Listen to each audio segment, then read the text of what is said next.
a good number of, people who are investing in agribusiness. And what government is trying to do.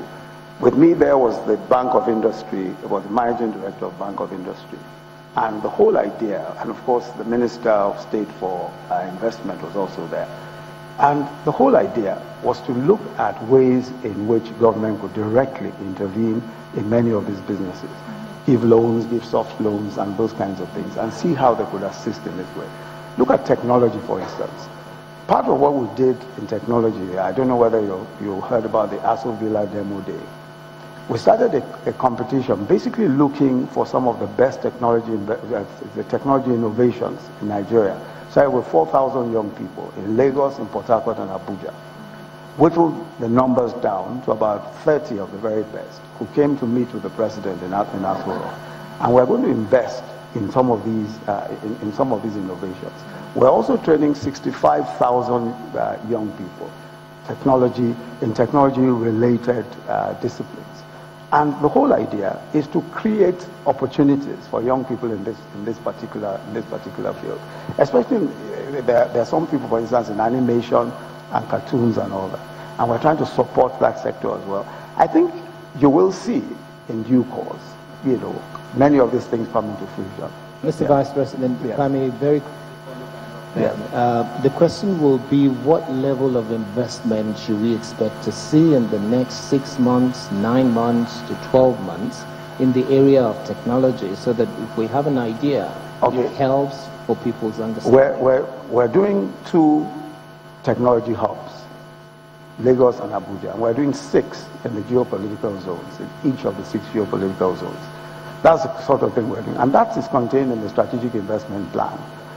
Because we intend to encourage technology, we intend to encourage young people to go into technology. And many young people who are already involved in technology, for example, look at just animated cartoons alone. There are about 5-6 different companies that are already in those areas. Spore Dust, quite a few of them that are already in that area. And we are also investing in training, for animation. We are also investing in that, in ensuring that they're trained for animation. Yeah. I'm sorry, can I just get the Minister of Investment to jump in? Because you kind of answered my question. You talked about how you're investing in certain sectors.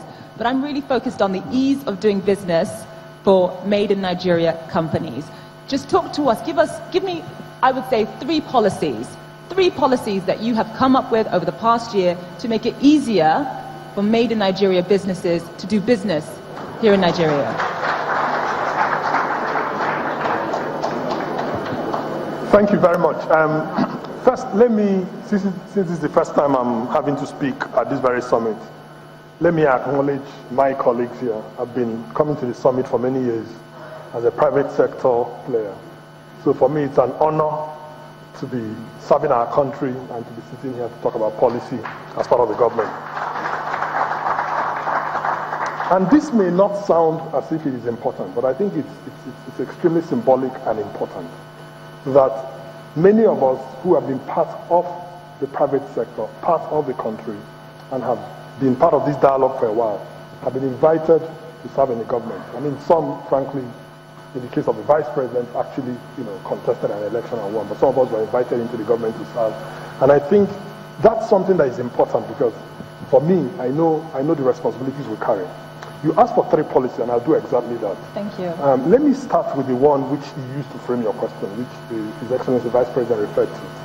One of the first policy commitments this government made, at least as it relates to my ministry as well as to the economy in general, is the recognition that we have to crack this issue of enabling environment and ease of doing business. And that we have to crack it systematically and institutionally.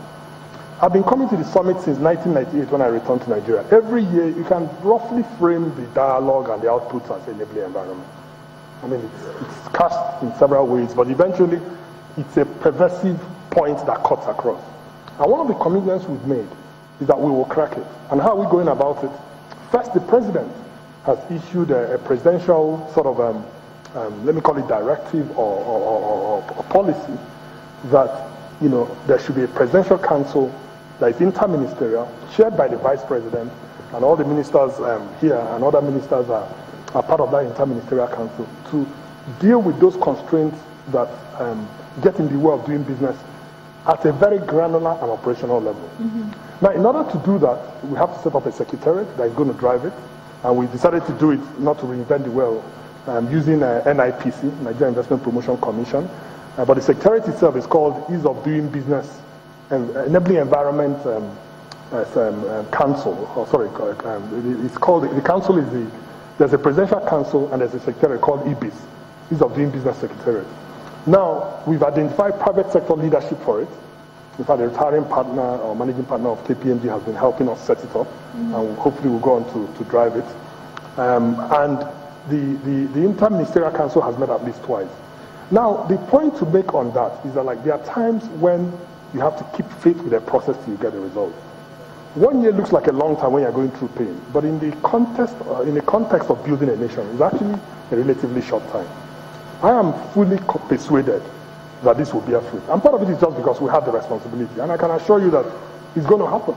And we're going to work with the private sector, the kind of people in this room to do it. Is it an easy thing to do? Not really. Can it be done? Yes. Does it take commitment from the private sector and the public sector? The answer is yes. And there is nothing more to do other than to do it. Like you said, we can keep talking about it. I mean, it's been made public. And many of the people here have actually offered help. You know, I mean, some people in the room have, offered help by way of people, by way of resources. So that's one policy. The second one has to do with, at the heart of Made in Nigeria is industrialization, or value adding and manufacturing and so on. If you cut through what you need to do there, we already have the right policy in terms of what you might call a plan. And this plan actually predates this government, the Nigeria Industrial Revolution Plan. The real issue is, how do you implement that plan? Given that, like, the things he talks about, if you are a student of business, as some of us are, and you read the things he talks about, some of those things are easier said than done. But there are 2 points in it that we must follow through on in order to get the results. One is what I call the principle of selectivity, being selective. Because the key to effectiveness, as you know, is to be selective. You can't do everything. You can't be jack of all trades. So that policy identifies the areas where Nigeria can compete. Not surprisingly, agro-processing, and there are a number of plans being put in place there. Not surprisingly, some of the petrochemical areas that the Vice President talked about, not surprisingly, light manufacturing, and so on. Now, in order to make it happen, you identified one of the key points, which is that given that we can't provide infrastructure adequately everywhere at the same time, we need to then focus on specific zones or industrial parks where we'll do it.